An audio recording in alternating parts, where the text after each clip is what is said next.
નમસ્કાર, spark today ન્યૂઝમાં આપનું સ્વાગત છે। દર્શક મિત્રો, વડોદરામાં જે પૂરની પરિસ્થિતિ સર્જાઈ હતી ને ત્યારબાદ હવે પરિસ્થિતિ ધીમે ધીમે પાટા પર થઈ રહી તેવું લાગી રહ્યું છે, પરંતુ જે પ્રકારે વડોદરા શહેરના જે પરશુરામ ભઠ્ઠો છે ત્યાં જે પરિસ્થિતિ છે આપ જુઓ કે હજુ પણ ધીમે ધીમે પાણી ઓસરી રહ્યા છે ને જ્યાં જુઓ ત્યાં ગંદકી સાથે આ ગંદવાળો અહીંયા જોવા મળી રહ્યો છે।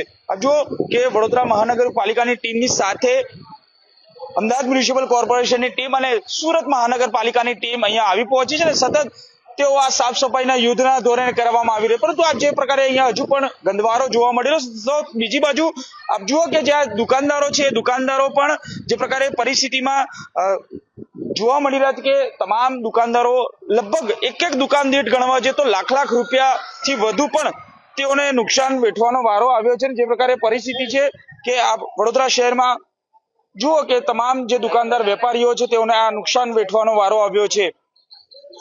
કુદરતી આ આફત હતી તેમાં પણ સાથે હજુ પણ એવા આક્ષેપો થઈ રહ્યા છે કે આ માનવ સર્જિત પૂર હતું તેવું પણ વડોદરા મહાનગરપાલિકા પર આક્ષેપો લાગી રહ્યા, પરંતુ જે પ્રકારે વાત કરીએ તો આ પૂરની પરિસ્થિતિ વડોદરામાં સર્જાઈ હતી અને જે બાદ હવે વિશ્વામિત્રી નદીના કાંઠો વિસ્તાર એટલે કે પરશુરામ ભઠ્ઠો વિસ્તારમાં હજુ પણ જે પ્રકારે યુદ્ધના ધોરણે તાત્કાલિક કામગીરી શરૂ કરવામાં આવી છે, પરંતુ ધીમે ધીમે ધારે થઈ રહ્યું તેવું દેખાઈ રહ્યું છે। આ વડોદરાને આ પરિસ્થિતિનો નજારો આપ જુઓ કે જ્યાં જુઓ ત્યાં ગંદવાળો સાથે આ વેપારીઓ પણ અત્યારે મુશ્કેલીમાં મુકાય છે, કારણ કે તેઓનું નુકસાનની વળતર હવે કોણ આપશે તે પ્રકારે તમામ લોકો અહીંયા પહોંચ્યા છે। અને આપ જુઓ કે તમામ લોકોનો સામાન વેર વિખેર જોવા મળે, અસ્તવ્યસ્ત આ વડોદરાનું અસ્તવ્યસ્ત જનજીવન જોવાઈ રહ્યું છે।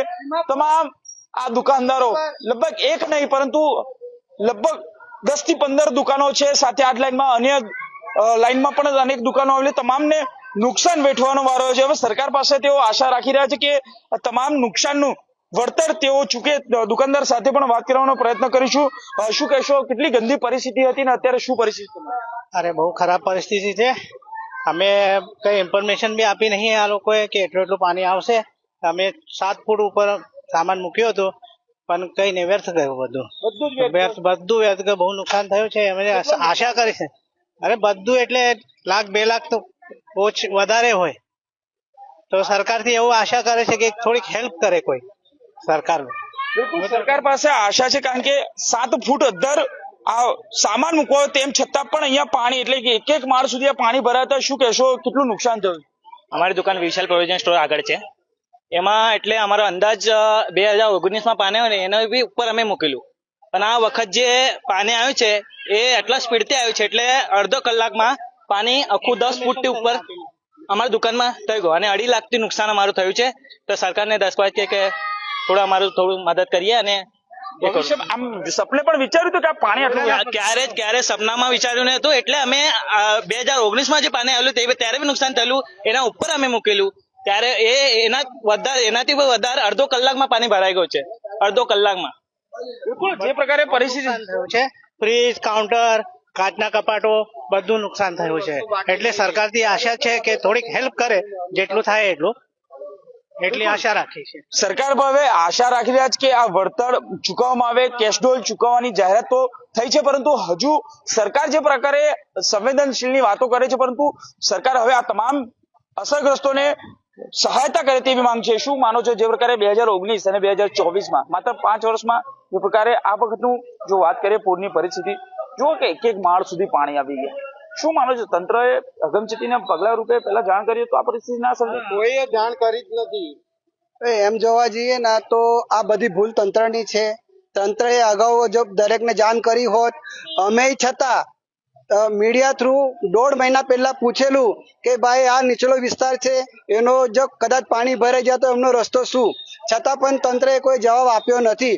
પણ અમારી તો એવી માંગણી છે કે જેટલું આ દુકાનદારોનું છે, જે ઘરવાળા છે, એમનું જે નુકસાન થયું, જો સરકાર લગભગ અંદાજે આ લોકોનું 2-3 લાખ રૂપિયાનું નુકસાન છે, જો એ લોકો સરકાર જો વળતર આપે તો ઠીક છે। પણ અમે તો એવું ચોખ્ખું કહીએ છીએ મીડિયાના માધ્યમથી કે આવતી સરકાર અમને બીજેપી જોતી નથી। ગમે તે કોઈ બી સરકાર હોય એ ચાલી જશે, પણ આ સરકાર અમને જોતી નથી, કેમ કે આ સરકાર ખાલી એટલું જ વિચાર કરે છે, માણસ મર્યા પછી પાછળથી આવે છે, પહેલા કશું આશ્વાસન આપવા આવતી જ છે નથી। બિલકુલ ગઈકાલે રાજ્યના ગૃહપ્રધાન હર્ષભાઈ સંઘવી અહીંયા આવ્યા હતા પરશુરામ ભટ્ટામાં, પરંતુ લોકોનો જે આક્રોશ જુઓ તો કે લોકોના આક્રોશથી તેઓ પરત ફરી ગયા હતા. પરંતુ રાજ્યના મુખ્યમંત્રી પણ વડોદરા આવીને બધી બેઠકો કરી, સમીક્ષાઓ કરી, પરંતુ જે ખરેખર રિયાલિટી ચેક છે કે વડોદરાનો આ સૌથી નીચાણવાળો વિસ્તાર એટલે કે આ પરશુરામ ભટ્ટાના પરિસ્થિતિ આપ જુઓ કે આ આટલી ગંદી પરિસ્થિતિ છે કે ઊભું રહેવાનું પણ ન ગમે તેવી પરિસ્થિતિ સર્જાય છે. હજુ પણ લોકો એક આશા અને તંત્ર પાસે, સરકાર પાસે એક આશા રાખી રહ્યા છે કે તમામ લોકો, સરકાર આ તમામ જે વિસ્તારના લોકો છે તેમની મદદે આવે. કારણ કે દર્શક મિત્રો પરિસ્થિતિ એવી સર્જાય કે ના આ બાજુ ના આ બાજુ એવી પરિસ્થિતિની વચ્ચે આ તમામ લોકો ફસાયા હતા ને તમામ લોકોએ આ પૂરની સામે લડાઈ પણ લડી છે. તેવું નથી કે નથી લડી, પરંતુ હવે સરકારની એક બાહેધરી લોકો માંગી રહ્યા છે ને સરકાર પાસે આશા રાખી રહ્યા છે કે હવે સરકાર તમામ આ પૂર અસરગ્રસ્ત વિસ્તારોનું જે તમામ લોકોનું જે નુકસાન થયું છે, સાહેબ લાખ 2 લાખ રૂપિયા નુકસાન થયું છે, ક્યાંથી આ લોકો ચૂકવશે? એટલે સરકાર પાસે હવે આશા રાખી રહ્યા છે કે આ તમામને વળતર ચૂકવે તેવી માંગ કરી રહ્યા છે. કેમેરામેન સુરેશ રાજપૂતની સાથે Surat Solanki, spark today news, Vadodara.